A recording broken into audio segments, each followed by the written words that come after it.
ওম নমো ভগবতে বাসুদেবায়। জয় শ্রীকৃষ্ণ। রাধে রাধে। বন্ধুরা, আজ 23শে শ্রাবণ, 9ই আগস্ট, রবিবার। আজকের দিনেই সম্পন্ন হচ্ছে কামিকা একাদশী, যে একাদশীকে হরিহরের একাদশী হিসেবেও অভিহিত করা হয়। বন্ধুরা, শাস্ত্রমতে এই একাদশী ব্রত পালন করলে বাজপেয় যজ্ঞের সমান পুণ্য লাভ হয় এবং ব্রহ্ম হত্যার মতো মহাপাপও খণ্ডন হয়।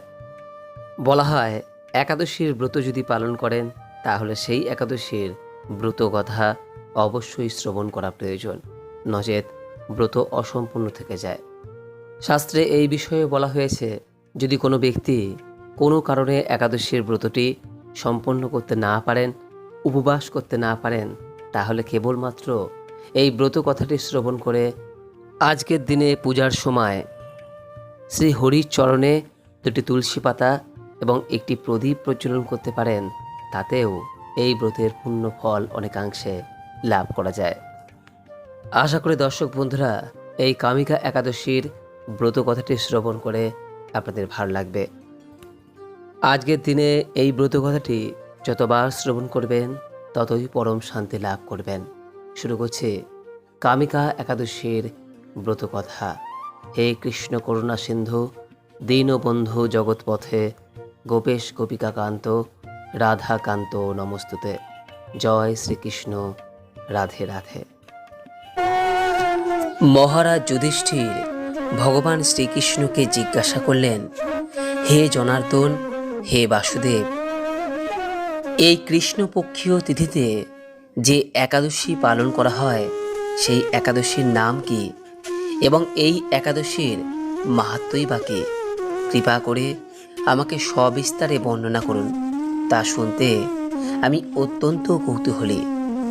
মহারাজ যুধিষ্ঠিরের জানার ইচ্ছার ব্যাকুলতা দেখে ভগবান শ্রীকৃষ্ণ আন্তরিকভাবে অতি প্রসন্ন হলেন এবং প্রত্যুত্তরে জানালেন, হে রাজন, এর পূর্বে দেবর্ষি নারদ এই বিষয়ে প্রজাপতি ব্রহ্মার কাছ থেকে সবিস্তারে জ্ঞাত হয়েছেন।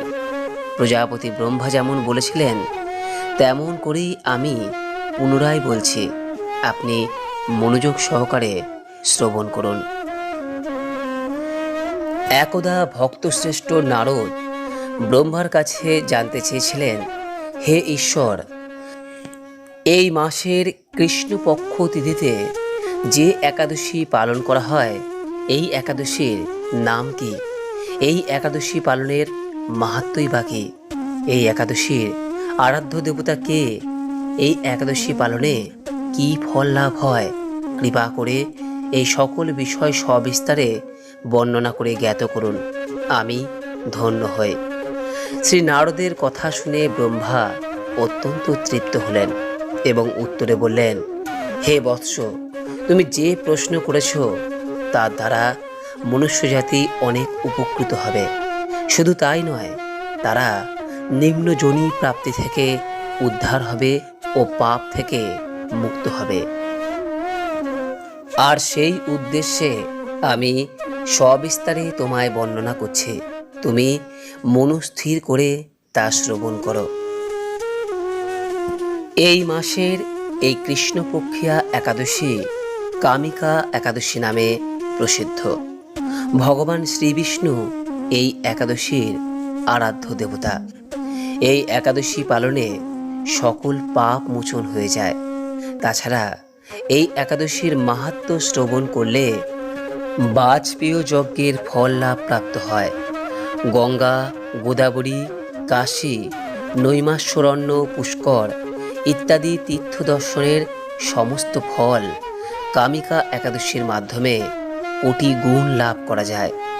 সাগর ও অরণ্য সমৃদ্ধ সমগ্র পৃথিবী দানের ফল লাভ হয়। দুগ্ধবতী গাভী দানের ফল এই ব্রত পালনে সহজেই লাভ করা যায়। যেসব ব্যক্তিগণ ব্রহ্মহত্যা, ভ্রূণ হত্যা কিংবা তার থেকেও বেশি পাপ পুণ্য সাগরে নিমজ্জিত থাকে, তাদের কামিকা একাদশী ব্রতের মাধ্যমে সহজেই সমস্ত পাপ ভস্মীভূত হয়ে যায়। যে সকল ব্যক্তিরা রাত্রি জাগরণের মাধ্যমে এই ব্রত পালন করেন তাদের কখনো দুঃখ দুর্দশা থাকে না। পরবর্তী জীবনে নিম্নজনী অর্থাৎ পশু জীবন প্রাপ্ত হয় না এবং মনুষ্য শরীর সুনিশ্চিতভাবে প্রাপ্ত হয়। যে ব্যক্তি তুলসী পত্র দিয়ে বিষ্ণু পূজা করেন তাতে ভগবান এতই প্রসন্ন ও তৃপ্ত হন, মণি মুক্তাদি মূল্যবান রত্ন নিবেদন করলেও তেমন প্রীত হন না। যিনি বিষ্ণুর চরণে তুলসী মঞ্জরি বা দুটি তুলসী পাতা লাল চন্দন লাগিয়ে নিবেদন করেন তার জন্মার্জিত সমস্ত পাপ ক্ষয় হয়ে যায়। তুলসী প্রসঙ্গে ব্রহ্মা আরও বললেন, হে নারদ, যে ব্যক্তি প্রতিদিন তুলসী পত্র দর্শন করে থাকেন তার সকল পাপ ভস্মীভূত হয়ে যায়। যে ব্যক্তি তুলসী পত্র স্পর্শ করেন তার পাপিষ্ঠ দেহ পবিত্র হয়ে যায়। তুলসী গাছে প্রণাম করলে দেহের সকল রোগ দূরীভূত হয়। তুলসী গাছে জল সিঞ্চন করলে যমরাজও তার কাছে আসতে ভয় পায়। শ্রী হরিচরণে তুলসী অর্পণ করলে ভগবদ্গতি লাভ হয়। যে ব্যক্তি হরিবাসরে ভগবানের সামনে প্রদীপ জ্বালান তার পুণ্যের হিসাব চিত্রগুপ্তও রাখতে পারেন না। এই পুণ্য লাভে তার পূর্বপুরুষরাও পাপ থেকে মুক্ত হয়ে স্বর্গবাসী হয়ে থাকেন। এই কামিকা একাদশী পালন করেই পুরাকালে এক ঠাকুর ব্রহ্ম হত্যার পাপ থেকে মুক্তি পেয়েছিলেন। প্রাচীনকালে এক গ্রামে এক ঠাকুর থাকতেন। একদিন কোনো কারণে এই ঠাকুরের সঙ্গে বেদ পাঠী ব্রাহ্মণের মধ্যে কথা কাটাকাটি হয়। তর্ক বাড়াবাড়ির পর্যায়ে পৌঁছায় এবং ঠাকুরের হাতে ব্রাহ্মণের মৃত্যু হয়। ব্রাহ্মণের মৃত্যুর পর ব্রহ্ম হত্যার ভয় ওই ঠাকুরকে চিন্তিত করে তোলে।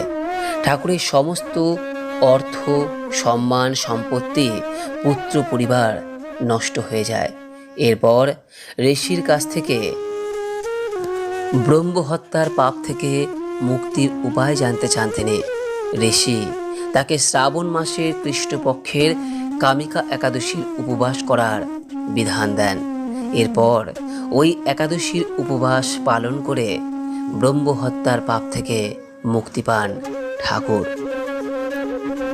এই বলিয়া ভগবান শ্রীকৃষ্ণ আরও বললেন, হে রাজন, সর্বপাপ হারিণী কামিকা একাদশীর মাহাত্ম্য আপনার কাছে বর্ণনা করলাম। অতএব যে ব্যক্তি ব্রহ্ম হত্যা, ভ্রূণ হত্যা বা অন্য কোনো পাপ কাজে জর্জরিত তিনি মহাপুণ্য ফলদায়ী কামিকা একাদশীর ব্রত শ্রদ্ধা ও ভক্তির সাথে পালন করলে, তার মাহাত্ম্য শ্রদ্ধা সহকারে পাঠ কিংবা শ্রবণ করলেও তিনি সর্বপাপ থেকে মুক্ত হয়ে বিষ্ণু লোকে গমন করেন। শ্রুতং মাহাত্ম্য মেতস্যা নরৈ শ্রদ্ধা সমন্বিতই বিষ্ণু লোক মবাপ্লেতি সর্বপাপই প্রমুচ্যতে। ব্রহ্মবৈবর্ত পুরাণে 81:17-31 নম্বর শ্লোকে এই কথা বর্ণিত আছে। তাই বন্ধুরা, আজকের দিনে অবশ্যই শ্রী বিষ্ণু বা শ্রীকৃষ্ণের চরণে তুলসী পাতা নিবেদন করে এই একাদশীর ব্রত কথাটি শ্রবণ করুন এবং সন্ধ্যায় একটি প্রদীপ প্রজ্বলন করে পুনশ্চ এই ব্রত কথাটি শ্রবণ করুন। দেখবেন এতে আপনার ও আপনার পরিবারের কল্যাণ হবে। আশা করি ব্রত কথাটি শ্রবণ করে ভালো লেগেছে। ভালো লাগলে লাইক করবেন, শেয়ার করবেন। সকলেই ভালো থাকুন, সুস্থ থাকুন এই কামনা করে আজকের মতো ভিডিওটি এখানেই শেষ করলাম। নমস্কার, ধন্যবাদ। ঈশ্বর আপনার মঙ্গল করুক। জয় শ্রীকৃষ্ণ। রাধে রাধে।